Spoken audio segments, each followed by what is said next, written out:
ಪ್ರತಿಯೊಬ್ಬರೂ ಇಲ್ಲಿ ಕಲಾವಿದರಿಲ್ಲ, ಸಿನಿಮಾ ಓಡ್ತಾ ಇಲ್ಲ, ಸಿನಿಮಾ ಮಾಡಕ್ ಬರಲ್ಲ ಅನ್ನೋರು ಎಲ್ಲರಿಗೂ ಒಂದು ಪಾಠ ಇದು. ಗೊತ್ತಾಯ್ತಲ್ಲ, ಇಲ್ಲಿ ಚಿತ್ರರಂಗದಲ್ಲಿ ಕಲಾವಿದರಿಲ್ವಾ? ಎಷ್ಟು ಕಲಾವಿದರಿದ್ದಾರೆ, ಎಂತೆಂತ ಕಲಾವಿದರಿದ್ದಾರೆ ಹೇಳಿ. ನಾನು ಕೆಲವ್ರು ಇಂಟರ್ವ್ಯೂಗಳು ನೋಡ್ತಾ ಇರ್ತೀನಿ, ಯಾರಿದಾರೀಗ ಏನ್ ಮಾತಾಡ್ತಾ ಇದ್ದೀರಾ ಅರ್ಥ ಆಗ್ತಲ್ಲ. ಯಾಕೆ ರಿಷಬ್ ಹೀರೋ ಅಲ್ವಾ, ಧ್ರುವ ಹೀರೋ ಅಲ್ವಾ, ಗಣೇಶ್ ಹೀರೋ ಅಲ್ವಾ, ಯಾರು ಹೀರೋಗಳಿಲ್ವಾ? ಹೊಸಬ್ರು ಬರ್ತಾರ, ದುನಿಯಾ ವಿಜಯ್ ಹೀರೋ ಅಲ್ವಾ, ಶಿವಣ್ಣ, ಉಪೇಂದ್ರ ಅವರಾಗ್ಲಿ, ಇನ್ನೊಬ್ರ ಎಷ್ಟು ಜನ ಬೇಕ್ರಿ, ರಕ್ಷಿತ್ತು, ಈಗ ಸೂ ಫ್ರಮ್ ಶೋ ಅಂತ ಹೇಳ್ತೀರಿ, ಯಾರು ಅಂತಾನೆ ಗೊತ್ತಿಲ್ಲ. ಇಷ್ಟು ಕಲಾವಿದರುಗಳು ಇರುವಂತ ಚಿತ್ರರಂಗ ನಮ್ದು.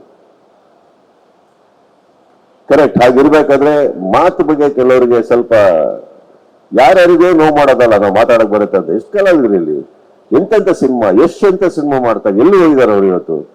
What are you talking about here? ಈ ತರ ಇರ್ಬೇಕಾದ್ರೆ ಸಿನಿಮಾನೇ ಹೋಗಲ್ಲ, ಸಿನಿಮಾ ಇಲ್ಲ, ಚಿತ್ರರಂಗ ಮುಚ್ಚೋಗುತ್ತೆ ಅನ್ನೋ ಟೈಮಲ್ಲಿ ಈ ತರ ಒಂದು ಸಿನಿಮಾ ಹೋದಾಗ ಎಷ್ಟು ಹೊಸೊಬ್ಬರಿಗೆ ಇವಾಗ ಸಿನಿಮಾ ಇಟ್ಕೊಂಡು ರೆಡಿ ಮಾಡ್ಕೊಂಡು ಕೂತಿದ್ದಾರೆ ಗೊತ್ತಾ? ಎಷ್ಟು ಜನಕ್ಕೆ ಧೈರ್ಯ ಆಗುತ್ತೆ ಇವತ್ತು? ನಮ್ಮನೆಗೆ ಬರ್ತಾರೆ ಇವಾಗ ಎಲ್ಲರೂ ಟ್ರೈಲರ್ ತೋರ್ಸಕ್ಕೆ, ಸರ್ ಆ ಸಿನಿಮಾ ಹೋಗಿದ್ದು ನಮಗೊಂದು ಧೈರ್ಯ ಬಂದಿದೆ ಸರ್, ನಮಗೊಂದು ಧೈರ್ಯ ಬಂದಿದೆ. We all need that hope sir. It's like a temple. ನಾವ್ ಯಾಕೆ ಹೇಳಿ ದೇವಸ್ಥಾನಕ್ಕೆ ಹೋಗ್ತೀವಿ?